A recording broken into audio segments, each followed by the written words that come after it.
জেনে থাকবেন সোশ্যাল মিডিয়ার মাধ্যমে তারেক রহমান পরিষ্কার বলেছেন বাংলাদেশকে সকল রাজনৈতিক দলকে নিয়ে একটি সুন্দর বাংলাদেশ গঠন করবেন।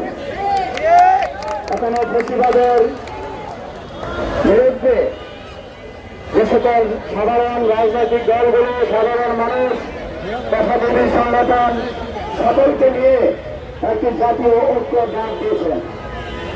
তারপরেও কিছু কিছু দেশটি রাজনৈতিক দল এবং বিদেশি চক্রান্তের মাধ্যমে বাংলাদেশে একটি অস্থিতিশীল পরিস্থিতি তৈরি করার চেষ্টা করা হচ্ছে।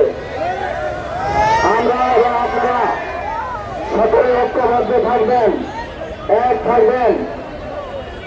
বাংলাদেশের পক্ষের সকল শক্তি আমরা ঐক্যবদ্ধ থাকলে এই বাংলাদেশ নিয়ে কেউ সরিয়ে ফেলতে পারবে না। বন্ধুরা, আজকে ঢাকা 18 আসনে